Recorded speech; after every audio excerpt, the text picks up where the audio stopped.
Hello everyone, very good morning to all of you. आज के video में 26 और 27 अगस्त दोनों दिन के इंपॉर्टेंट करंट अफेयर कवर करेंगे। सारी न्यूज़ इंपॉर्टेंट हैं, इसलिए वीडियो को अंतिम तक ध्यान से देखिएगा। करंट अफेयर की पीडीएफ आप मेरे टेलीग्राम ग्रुप से डाउनलोड कर सकते हैं डेली के डेली। टेलीग्राम में डेली क्विज भी अपलोड हो रहे हैं और बहुत ही बैक टू बैक अब हो रहे हैं, तो इस वजह से आप डेली इन क्विज को अटेम्प्ट करिए। ये क्विज आपके एग्जाम में बहुत ही काम आने वाले हैं। इन क्विज में मोस्ट इंपॉर्टेंट जीएस जीके और स्टैटिक जीके के क्वेश्चन, और इतना ही नहीं, प्रीवियस ईयर क्वेश्चंस भी होते हैं। तो इनको आप बहुत सीरियसली लीजिए। इस बार आपको कहीं ना कहीं हर एक शिफ्ट में यहाँ से क्वेश्चन देखने को मिलेंगे। आज की जो सबसे बड़ी हेडलाइन है वो ये है कि भारत सरकार के द्वारा फैसला लिया गया है कि लद्दाख में कुछ नए जिले बनाए जाएंगे। अब कितने जिले बनाए जाएंगे, क्या क्या नाम होंगे, उनके बारे में वीडियो के अंदर बात करेंगे। सबसे पहले बात कर लेते हैं पिछले वीडियो के क्वेश्चन की। मैंने आपसे सवाल ये पूछा था कि नेशनल डेयरी रिसर्च इंस्टीट्यूट जो है, इसकी स्थापना कौन से शहर में करी गई थी। तो दरअसल इसकी स्थापना सन 1923 में करी गई थी, और यह हरियाणा का करनाल डिस्ट्रिक्ट है जहां पर यह स्थापित किया गया था।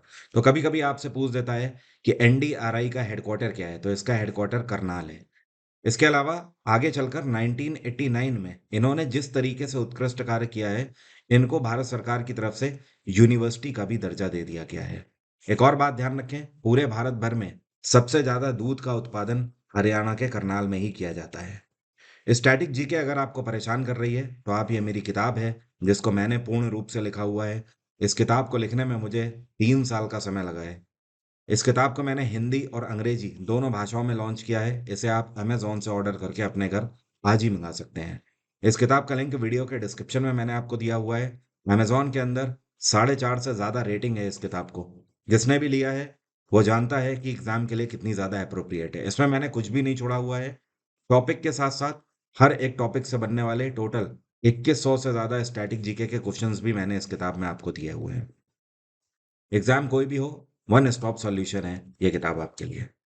और जो पिछले सप्ताह के करंट अफेयर बचे हुए हैं, उनको एक वीकली करंट अफेयर का मैं वीडियो बनाकर आपको बहुत ही जल्द दे दूंगा, तो उसके लिए आप बेफिक्र रहिए। लेकिन पिछले सप्ताह के जितने भी पीडीएफ हैं करंट अफेयर के, वो सब टेलीग्राम पर शेयर्ड हैं, तो आप टेलीग्राम से वो आई होप ज़रूर ले चुके होंगे। अब शुरू करते हैं करंट अफेयर। हाल ही में तमिल एक्टर जो विजय हैं, इनको आप लोगों ने देखा ही होगा, आई एम वेरी श्योर, बहुत बड़े सुपर स्टार हैं, तमिल स्टार हैं। तो इन्होंने अपनी पॉलिटिकल पार्टी लॉन्च करी है जिसका नाम क्या है। तो इनकी पार्टी का नाम है तमिलगा वेत्री कज़गम। क्या नाम है? तमिलगा वेत्री कज़गम। अब इसका मतलब क्या है? तमिलगा का मतलब है तमिलनाडु, वेत्री का मतलब है विक्ट्री, ठीक है, और कज़गम का मतलब होता है पार्टी। तो इंग्लिश में अगर बोलें तो आप बोल सकते हो तमिलनाडु विक्ट्री पार्टी इनकी पार्टी का नाम है। वैसे इस पार्टी की स्थापना इन्होंने 6 महीने पहले ही कर दी थी, लेकिन हाल ही में न्यूज़ में इसलिए आ गए हैं क्योंकि जब आप पार्टी की स्थापना करते हो तो उसके बाद इलेक्शन कमीशन में आपको अपने झंडे के लिए और जो आपका पार्टी चिन्ह होता है उसके लिए अप्लाई करना पड़ता है। तो कुछ टाइम पे रिव्यू करने के बाद इलेक्शन कमीशन उसकी मंजूरी देती है। तो अब ये न्यूज़ में इस वजह से है कि इलेक्शन कमीशन ने इनको मंजूरी दे दी है। इनके हाथ में जो आपको झंडा दिखाई दे रहा है, यही झंडा इनकी पार्टी का चिन्ह होगा। इसमें 2 कलर का यूज़ किया गया है, ऊपर-नीचे लाल रंग का और बीच में पीले रंग का यूज़ किया गया है। इतना ही नहीं, यहाँ पर आप देखोगे तो 2 हाथियों का यूज़ किया गया है। ये जो हाथी हैं, ये इस पार्टी की स्ट्रेंथ को दर्शाने के लिए हैं, और साथ में आप बीच में जो आपको फूल दिखाई दे रहा है बना हुआ, तो ये जो फूल है, ये एक स्पेशल फूल है, इसको बोलते हैं वागाई फूल। क्या बोलते हैं? वागाई फूल। प्राचीन काल में भारत के जो योद्धा हुआ करते थे, वो इन वागाई फूलों को अपना विजय प्रतीक मानते थे, इस वजह से, और इनका नाम भी है विजय। इस वजह से मल्टीपल अर्थ आ रहे हैं निकल कर इस पर्टिकुलर सिंबल के, जो कि अब इनका पार्टी का सिंबल होगा। ये कौन सी राज्य सरकार है जिसने महिलाओं के लिए सुभद्रा योजना की शुरुआत करी है? तो उड़ीसा में बीजेपी की नई सरकार बनी है, और यहाँ के नए मुख्यमंत्री जो बने हैं, इनका नाम क्या है? ये है मोहन चरण मांझी। इन्हीं के द्वारा अनाउंस करी गई है उड़ीसा की महिलाओं के लिए सुभद्रा योजना। अब सवाल यह है कि इस योजना के अंदर क्या होगा। उड़ीसा सरकार ने इसके लिए 55,825 करोड़ की धनराशि आवंटित करी है। अमाउंट भी आपको बड़ा दिखाई दे रहा है। अब है क्या इसके अंदर? देखिए, ये योजना ये बोलती है कि इसके अंतर्गत ऐसी महिलाओं को फायदा मिलेगा जो कि गरीबी रेखा के नीचे हैं, और कम से कम उम्र 21 साल होनी चाहिए और मैक्सिमम 60 साल होनी चाहिए, वो इसके लिए एलिजिबल होंगी। अगले 5 सालों तक हर साल सरकार की तरफ से उनके अकाउंट में 10,000 रुपए वित्तीय सहायता के रूप में डाले जाएंगे। ये 10,000 रुपए जो होंगे ये 2 बार में डाले जाएंगे। पहला जो 5,000 की धनराशि डाली जाएगी अकाउंट में, ये रक्षाबंधन के दिन डाली जाएगी, और दूसरी जो 5,000 की धनराशि आया करेगी अकाउंट में महिलाओं के, वो आया करेगी अंतर्राष्ट्रीय महिला दिवस के उपलक्ष्य में, जो कि हर साल 8 मार्च को मनाया जाता है। तो एक तरीके से आप बोल सकते हो अगले 5 सालों में उड़ीसा की इन सभी महिलाओं को 50,000 रुपए की धनराशि मिलेगी। जी हाँ, 5 साल तक 50,000 रुपए हो गए, हर साल 10-10 हजार रुपए। और इसका फायदा उड़ीसा के अंदर 1 करोड़ महिलाओं को टोटल मिलेगा। उड़ीसा में गवर्नर हैं रघुवर दास। कौन है? रघुवर दास। इनका अपॉइंटमेंट ध्यान रखें, 3 महीने पहले ही ये अपॉइंट किए गए हैं उड़ीसा के नए गवर्नर। बंधन बैंक के द्वारा अवनी सेविंग अकाउंट महिलाओं के लिए लॉन्च किया गया है। तो ये बैंक कौन सा है? बंधन बैंक। मैंने आपको पहले ही बता दिया है। अब सवाल यह है कि अवनी सेविंग अकाउंट क्या है। उससे पहले आप इंटरेस्टिंग फैक्ट ये जान लें कि बंधन बैंक के अंदर जितने भी लोगों का खाता है आज तक, मतलब इनके जितने भी कस्टमर हैं, उसमें से 73% महिलाएं कस्टमर हैं बंधन बैंक की। तो ये जो अवनी सेविंग अकाउंट है, ये स्पेशली महिला कस्टमर्स के लिए ही लॉन्च किया गया है। इसके अंतर्गत प्रावधान ये है कि अगर ये वाला सेविंग अकाउंट महिलाएं खुलाती हैं, तो उनको जितने भी भारत के एयरपोर्ट हैं, हर एक एयरपोर्ट में lounge access facility free of cost मिलेगी। लाउंज एक्सेस का मतलब मैं आपको समझा दूं। अगर आप किसी भी एयरपोर्ट पे जाते हैं, तो वहां पर आपको एक लॉन्ज मिलता है। लॉन्ज का मतलब अंदर आप उसमें बैठ सकते हो, सोफे वगैरह होते हैं आपके आराम करने के लिए। और अगर आप दोपहर में हैं तो वहाँ पर आपको लंच मिलेगा, अगर आप रात में हैं तो डिनर मिलेगा, मॉर्निंग में हैं तो आपको ब्रेकफास्ट मिलेगा। और ये पूरा बूफे के फॉर्म में मिलेगा। आप कुछ भी खाइए, कितना भी खाइए, अनलिमिटेड आप खा पी सकते हैं यहाँ पर। ओके, कॉफ़ी से लेकर मेन मील तक सब कुछ होता है। That is called lounge facility, जो कि फ्री ऑफ कॉस्ट है। एंड अपार्ट फ्रॉम दिस, हर एक महिला को एक पर्सनल एक्सीडेंट इंश्योरेंस कवर भी मिलेगा 10 लाख रुपए का। अगर कोई भी तरीके का एक्सीडेंट होता है तो 10 लाख रुपए तक बंधन बैंक की तरफ से भरे जाएंगे। तो ये है इसका मेन उद्देश्य। बस एक क्लॉज है इसमें कि ऑन एन एवरेज अगर क्वार्टरली देखा जाए, तो महिलाओं को 25,000 रुपए अपने अकाउंट में मेंटेन करने होंगे, वही इसके लिए एलिजिबल होंगी। बंधन बैंक की स्थापना साल 2015 में करी गई थी। इसका हेडक्वार्टर है कोलकाता, और इसके सीईओ हैं रतन कुमार केश। कौन है? आर के केश। नेस्ले कंपनी के बारे में हर कोई जानता है। लगभग हर एक बच्चा नेस्ले की कभी ना कभी चॉकलेट खा चुका होता है, या चॉकलेट आपने नहीं खाई है तो आप मैगी तो जानते ही होंगे। मैगी भी नेस्ले कंपनी का ही प्रोडक्ट है, ठीक है। तो नेस्ले के नए सीईओ कौन अपॉइंट किए गए हैं? तो जो आपको पिक्चर में दिखाई दे रहे हैं, ये हैं लॉरेंट फ्रीक्स। और इन्होंने अपने करियर की शुरुआत नेस्ले में करी थी सन 1986 में। काफ़ी टाइम तक काम करने के बाद उसके बाद ये फ्रांस में पूरे यूरोप रीजन के लिए अपॉइंट किए गए हेड के रूप में। उसके बाद यूरोप से इनका ट्रांसफ़र होकर नॉर्थ अमेरिका रीजन के हेड बने। उसके बाद अभी ये पूरे लैटिन अमेरिका के हेड थे। तो अब वहाँ से अब ये डायरेक्ट पूरी कंपनी के सीईओ बन गए हैं, लॉरेंट फ्रीक्स। और इन्होंने जिनकी जगह ली है, ये हैं वो जो आपको पिक्चर में दिख रहे हैं। इनका नाम है मार्क स्ट्राइडर। कौन है? Mark strider. ये पिछले 8 साल से नेस्ले के सीईओ थे। तो अब ये रिटायर हो रहे हैं, इनकी जगह पर आ जाएंगे फ्रीक्स। नेस्ले बहुत पुरानी कंपनी है। इसकी स्थापना 1966 में करी गई थी। और ये कंपनी कहाँ की है? स्विट्जरलैंड की कंपनी है नेस्ले। हाल ही में भारत सरकार ने एक फैसला लिया है, और फैसला इन्होंने ये लिया है कि हर वो व्यक्ति जो कि सरकारी कर्मचारी है, मतलब सेंट्रल गवर्नमेंट में काम कर रहा है, तो अब वो फुल टाइम पेंशन के लिए एलिजिबल तभी माना जाएगा जब वो मिनिमम इतने साल की सर्विस कर चुका होगा। तो सवाल ये है कि इन्होंने कितने साल का क्लॉज लागू किया है। तो भारत सरकार का कहना है कि अब से आप पेंशन के लिए तभी क्वालिफाइड माने जाएंगे जब आपने मिनिमम 25 साल की सर्विस अपनी करी होगी। ऐसा नहीं कि एग्जाम्पल के तौर पर मान लीजिए आज 2024 में आपकी ज्वाइनिंग होती है एसएससी के थ्रू, ठीक है, और आप भी इंस्पेक्टर लगते हो, फिर आप एक टाइम के बाद सीनियर इंस्पेक्टर होते हो, फिर सुप्रिटेंडेंट होते हो। मान लेते हैं आपने 12 साल सर्विस करी, या 15 साल करी, 16, 18 या 20 साल सर्विस करी, और उसके बाद आप छोड़ देते हो, तो आप सोचो कि आपको पेंशन मिलेगी? नहीं। तो अब ये थोड़ा सा टफ हो गया है। मिनिमम 25 साल तक आपको सर्विस करनी ही होगी, तभी आप पेंशन के लिए एलिजिबल होंगे। पेंशन हर एक व्यक्ति को तभी मिलती है, इस बिहाफ पर मिलती है, जब आपने जॉब छोड़ी होती है। तो उस टाइम पर जितना आपका बेस पे होता है, ठीक है, कंप्लीट सैलरी नहीं, जितना बेस पे होता है, उसका आधा आपको मिलता है। और उसमें भी बेस पे वो होना चाहिए जो आपको पिछले 12 महीने से मिल रहा हो। ये नहीं कि मान लीजिए आज मार्च का महीना है और जनवरी तक आपको जो बेस पे था वो मान लीजिए 60,000 रुपये मिल रहा था, और अब मार्च में मिल रहा है 70,000, तो आप सोचो कि 70,000 का आधा आपको मिलेगा 35,000, नहीं। ये तो अभी पिछले 2 ही महीने से हुई है ना, फरवरी और मार्च में। आपको जो 60,000 का जो बेस पे मिल रहा था पिछले 12 महीनों से, इस पर मिलेगा 30,000 रुपये पेंशन। ये क्लॉज है। और भारत सरकार ने कहा है कि आने वाले समय में वो चाहते हैं कि हर एक राज्य सरकार भी इसको अपने राज्य सरकार के कर्मचारियों के लिए अप्लाई करें। और जितनी भी कम अवधि वाली सर्विसेज होती हैं, जैसे कि कुछ ऐसी सर्विस होती हैं जिनमें 15 साल की ही पूरी सर्विस होती है, तो उसके लिए मिनिमम 10 साल आपको सर्व करने होंगे। भारत सरकार का जो यूनियन कैबिनेट है, जिसकी अध्यक्षता प्रधानमंत्री नरेंद्र मोदी करते हैं, उनके द्वारा bio ई3 policy for fostering high performance bio manufacturing को अप्रूवल दे दिया गया है। ये पूरे तरीके से अप्रूव कर दिया गया है। इसका फुल फॉर्म क्या है? तो इसको बोलते हैं बायोटेक्नोलॉजी, और यहाँ पर ई3 का मतलब है इकोनॉमी, एनवायरनमेंट एंड एम्प्लॉयमेंट। तो इसका पूरा नाम है biotechnology for economy, environment and employment. ये एक ऐसा मॉड्यूल है जिसके अंतर्गत भारत सरकार रिसर्च एंड डेवलपमेंट को बढ़ावा देगी, हमारी अर्थव्यवस्था को बेहतर करने के लिए एंटरप्रेन्योरशिप को बढ़ावा देगी ताकि रोजगार के अवसर और निकल के आएँ, और एनवायरनमेंट को बेहतर करने के लिए रिसर्च एंड डेवलपमेंट को मेन फ्रेम में प्रमोट करेगी। तो इसको अप्रूवल दे दिया गया है।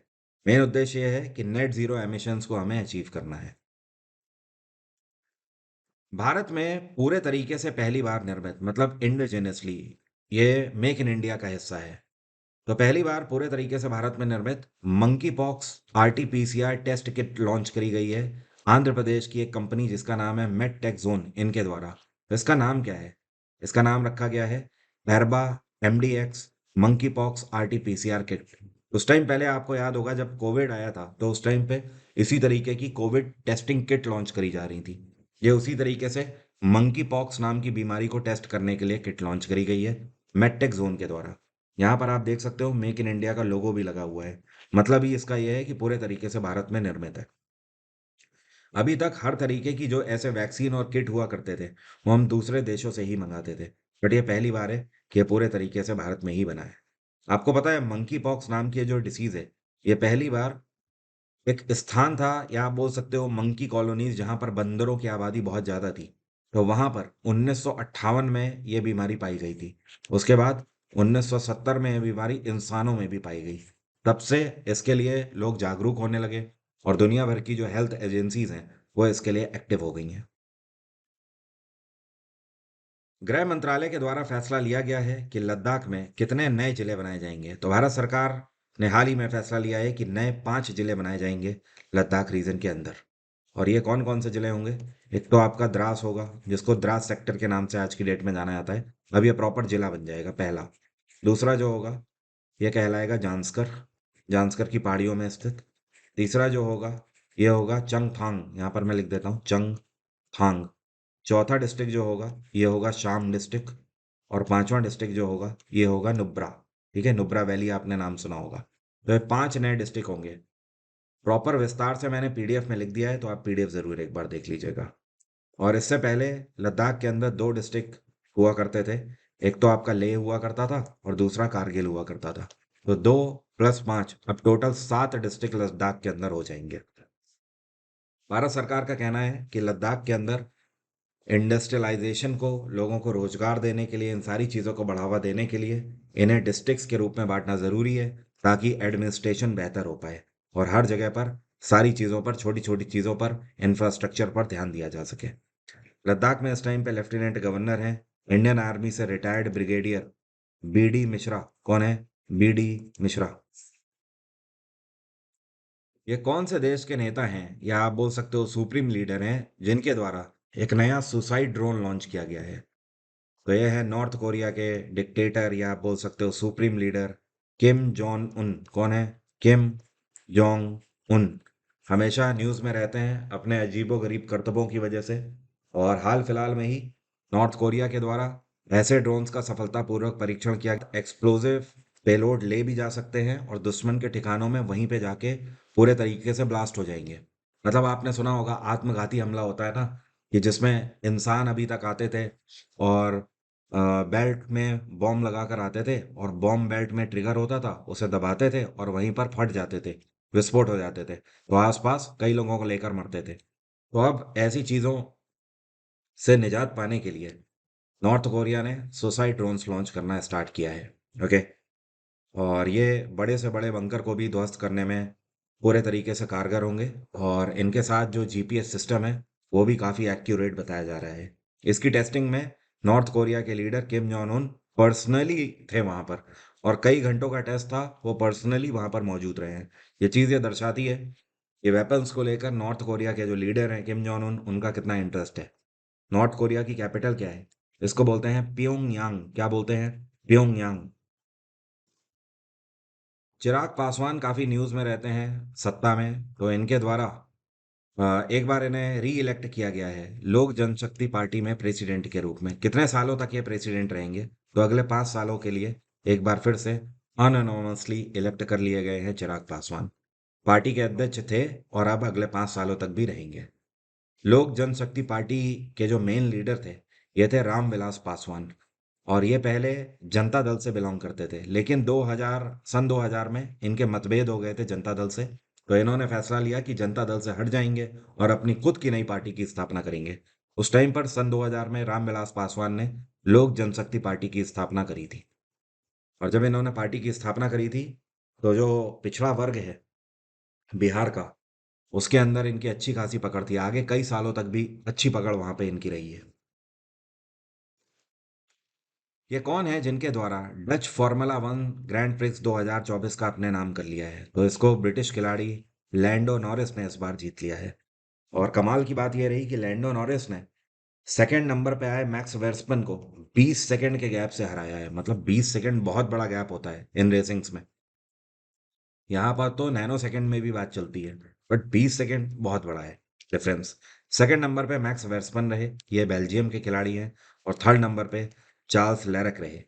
और चार्ल्स लेरक जो है ये फरारी टीम से खेलते हैं। मैक्स वेर्स्टन ये रेडबुल टीम से खेलते हैं। और लैंडो नॉरिस जो है ये मैकलैरेन से खेलते हैं। लैंडो नॉरिस का इस साल का ये दूसरा टाइटल है।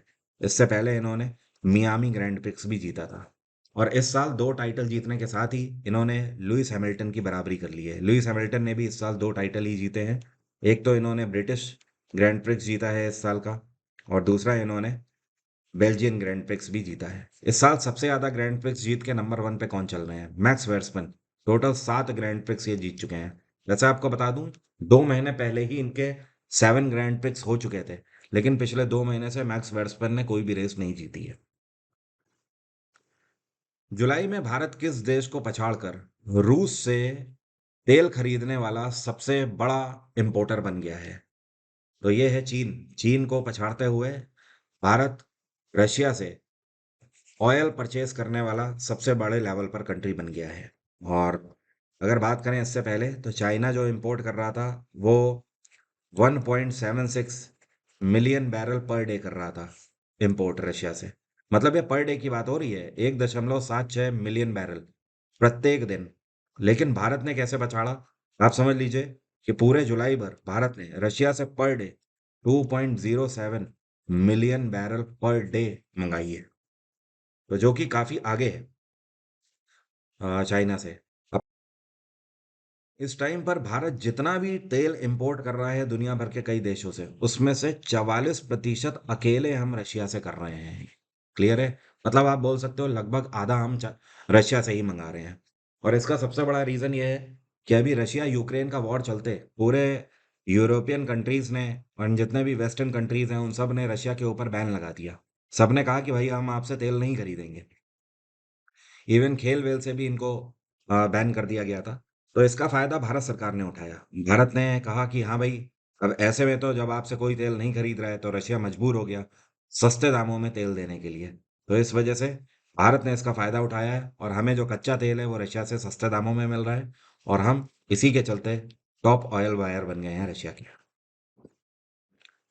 हाल ही में ग्लोबल प्रॉपर्टी प्राइस इंडेक्स जारी किया गया है, और ये नाइट फ्रैंक की रिपोर्ट है। इस साल 2024 का ये इंडेक्स है। ये रिपोर्ट ये बताती है कि दुनिया भर में ये कौन से शहर हैं जहां पर रेजिडेंशियल प्रॉपर्टीज के रेट सबसे ज्यादा हाई हो रहे हैं, सबसे ज्यादा तेजी से आगे बढ़ रहे हैं, भाग रहे हैं आसमान की ओर। तो इसमें नंबर वन पे कौन सा शहर रहा है? तो पूरे दुनिया में नंबर वन पे रहा है फिलीपीन। कर हैरानी होगी, मनीला में हर साल प्रॉपर्टी में 26% का ग्रोथ देखने को मिल रहा है, इतनी तेजी से रेट बढ़ रहे हैं। सेकंड नंबर पे मुंबई रहा है। ये भी एक आश्चर्यजनक बात रही है। मुंबई में हर साल करीब 13% की बढ़ोतरी हो रही है प्रॉपर्टी के रेट्स में।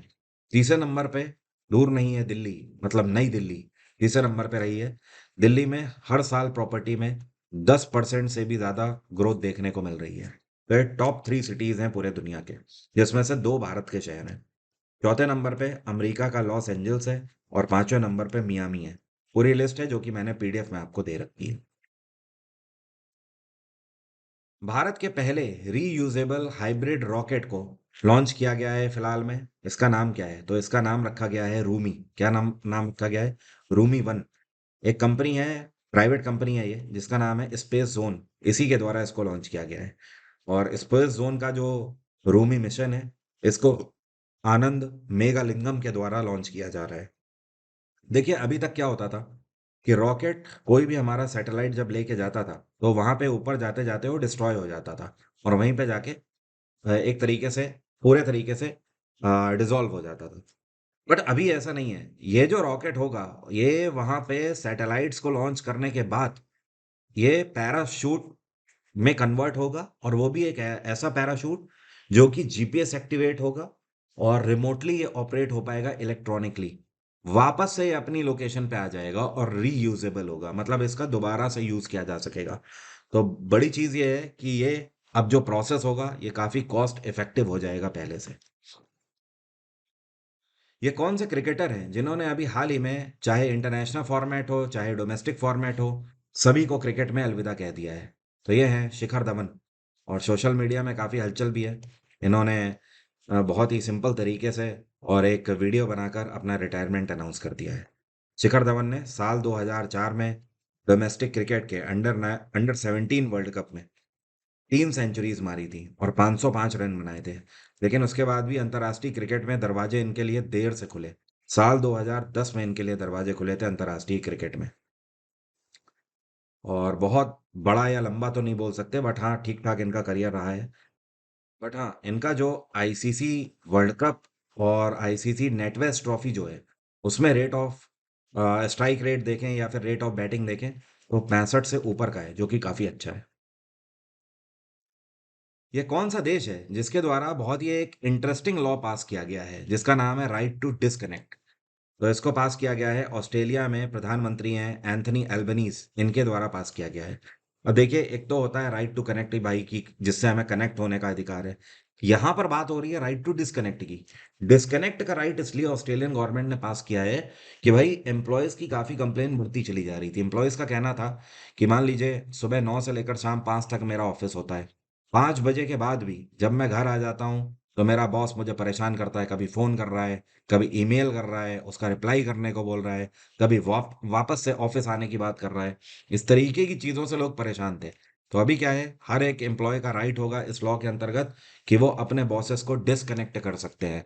मतलब अगर वर्किंग आवर के बाद बॉस कॉल कर रहा है, तो उसका वो फ़ोन भी काट सकते हैं, उसे मैसेज भी लिख के भेज सकते हैं, like you have no right to disturb me, या फिर अभी मेरा फैमिली टाइम है। इवन इतना ही नहीं, वो फ़ोन भी ऑफ कर सकते हैं। ये भी एक इंटरेस्टिंग बात है इस लॉ के अंतर्गत। तो इससे ऑस्ट्रेलिया के अंदर एम्प्लॉयज़ के लिए काफ़ी बड़ी राहत हो गई है। आप ज़रा कमेंट बॉक्स में लिख के बताइएगा, क्या आपको ऐसा राइट चाहिए? और ऑस्ट्रेलिया की कैपिटल क्या है? कैनबरा। के बीच में विमेंस टेस्ट मैच का आयोजन किया जाना है। ये कौन से वर्ष में आयोजित किया जाएगा? तो ये साल 2026 में खेला जाएगा। भारत और इंग्लैंड की महिला क्रिकेट टीम के बीच में टेस्ट मैच।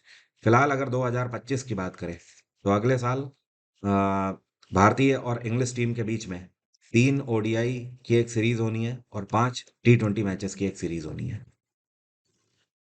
ऑफर तो निकल चुका है, कल लास्ट ऑफर था, तो ये वाला ऑफर ख़त्म हो चुका है। आप स्टिल इन दोनों बैचेस को ज्वाइन कर सकते हैं, बिल्कुल नए बैच है। और आज इसकी दूसरी क्लास होनी है। पहली क्लास स्टार्ट हो चुकी है और पहली क्लास में मैंने इंडस वैली सिविलाइजेशन और स्टोन एज दोनों कवर कर दिए हैं। क्लासेस की पीडीएफ भी आपको वहीं पर मिल जाती है। हिस्ट्री का पर्टिकुलर योद्धा बैच जो है, ये भी आप हर एक एग्जाम के लिए अवेल कर सकते हैं। इसमें मैं एंशियंट हिस्ट्री, मेडिवल और मॉडर्न ये सब कुछ कवर कर रहा हूँ। रिकॉर्डिंग 24/7 अवेलेबल रहती है। प्रिंटेबल पीडीएफ भी यहाँ पर आपको मिलती है। और हर एक वीक के एंड में मैं आपको एक वीकली क्विज भी दूंगा, जिससे कि आप अपना सेल्फ एनालिसिस कर पाएं। अदरवाइज आप कंप्लीट बैच भी ज्वाइन कर सकते हैं। इसमें मैं history, polity, geography, science, economics सब कुछ कवर कर रहा हूँ। अब मेरा आज का सवाल आपसे है, आपको बताना है प्लासी का जो युद्ध हुआ था ये कौन सी जगह पर हुआ था। कमेंट बॉक्स में लिखकर बताइए। ये जो बैचेस हैं, इन बैचेस के लिंक भी वीडियो के डिस्क्रिप्शन में है। अगर आप इससे कम में भी बैच अवेल करना चाहते हैं तो रिकॉर्डेड बैच का ऑप्शन है, आप रिकॉर्डेड भी अवेल कर सकते हैं। उसमें भी सेम तरीके की ही क्लासेस हैं, बस अंतर यह है कि आपका समय बच जाता है, आप एक ही बार में सारी क्लासेस अवेल कर लेते हैं। जीएस जीके के साथ रीजनिंग भी अवेल करना चाहते हैं तो उसका भी एक अच्छा ऑप्शन है, इसका भी लिंक वीडियो के डिस्क्रिप्शन में है। आज की बात यहीं तक रहेगी। बहुत ही जल्द मैं आपको देता हूँ पिछले हफ्ते के करंट अफेयर्स जो कि कवर नहीं हो पाए थे। Thank you so much. Have a nice day. Take care. Bye bye. आपका दिन मंगलमय हो। आप YouTube पे मुझसे पढ़ चुके हैं, आपको पता है मेरा पढ़ाने का तरीका कैसा है। जब मैं टॉपिक पर जाता हूं तो उसकी गहराई पर हर एक चीज को इतने इंटरेस्टिंग तरीके से आपके लिए लेकर आता हूं कि आपको पढ़ना बहुत ही आसान हो जाता है और इंटरेस्टिंग हो जाता है। आपको तो पता ही है, YouTube पर आप मुझसे हिस्ट्री पढ़ चुके हो, पॉलिटी पढ़ चुके हो, ज्योग्राफी पढ़ चुके हो और आप जानते हो कि कभी भी आपका इंटरेस्ट इससे पहले जीएस में नहीं बनता था, लेकिन मुझसे पढ़ने के बाद आपका वो इंटरेस्ट डेवलप हो गया। आज हम एक एक साल तक जीएस पढ़ते रहते हैं, लेकिन उसके बाद भी जब एग्जाम में वो 25 क्वेश्चन हमें देखने को मिलते हैं जीएस के, तो वहां पे सिर्फ हम 5 या 6 ही क्यों अटेम्प्ट कर पाते हैं। उसका कारण यह है कि जीएस में हमारी दिशा निर्देश सही नहीं है। हमें यही नहीं पता है कि हमें क्या पढ़ना है और क्या छोड़ना है। ये बैच मैं इसीलिए लेकर आया हूं, काफी टाइम के बाद मैं अपना लाइव बैच लॉन्च कर रहा हूं। इस बैच की मदद से आप अपना पूरा जीएस का सिलेबस कंप्लीट कर सकते हो, चाहे आप स्टेट पीसीएस की तैयारी कर रहे हो, चाहे आप एसएससी के किसी एग्जाम की तैयारी कर रहे हो, डिफेंस की कर रहे हो, रेलवे की कर रहे हो, या फिर कोई भी राज्य का वनडे एग्जाम हो। हर एक एग्जाम के लिए इस बैच में आप एनरोल कर सकते हैं। इस बैच को मैं 22 अगस्त से शुरू करने जा रहा हूं। इसमें लाइव क्लासेस होंगी, history, polity, geography, science, economics, इतना ही नहीं, कंप्यूटर और साथ में वन लाइनर्स, ये सब कुछ मैं आपको इन लाइव क्लासेस में कवर कराऊंगा। तो इस सिलेबस को हम साथ मिलकर कवर करेंगे और आने वाले किसी भी एग्जाम में जीएस अगर आपकी समस्या बनी हुई है तो मैं आपसे वादा करता हूं कि वो सारी समस्याएं खत्म हो जाएंगी और आप जीएस में बहुत ही आसानी से 70% से ज्यादा स्कोर कर पाएंगे। 22 अगस्त तक ये ऑफर है कि अगर आप एनरोल करते हैं तो 799 रुपए में आप ये बैच पे एनरोल कर सकते हैं, लेकिन 22 तारीख के बाद से वापस से वही फीस हो जाएगी जो हमेशा से हुआ करती थी, 1999। तो आप इसका फायदा उठा सकते हो। इससे बेहतर ऑफर में मैंने बैच कभी नहीं लॉन्च किया हुआ है, क्योंकि 15 अगस्त का दिन है, आजादी का अमृत महोत्सव हम लोग मना रहे हैं, तो इस वजह से ऑफर मैं आपको दे रहा हूं। ये लास्ट ऑफर है इस बैच के लिए, इसे आप 22 अगस्त तक अवेल कर सकते हैं। बैच का रजिस्ट्रेशन लिंक वीडियो के डिस्क्रिप्शन में है। एक एक करके history, polity, geography, science, economics सब कुछ सीक्वेंस में कवर करेंगे। तो चलिए फिर 22 अगस्त को मुलाकात होती है। एक नई शुरुआत को बड़ी ही खूबसूरती से ले जाएंगे और बुनते हुए अपनी मंजिल तक जाएंगे। तभी तो मैं कहता हूं, सुल्तान तो हर कोई बनना चाहता है, लेकिन सुल्तान बनने के लिए गर्दन और इरादे दोनों मजबूत होने चाहिए।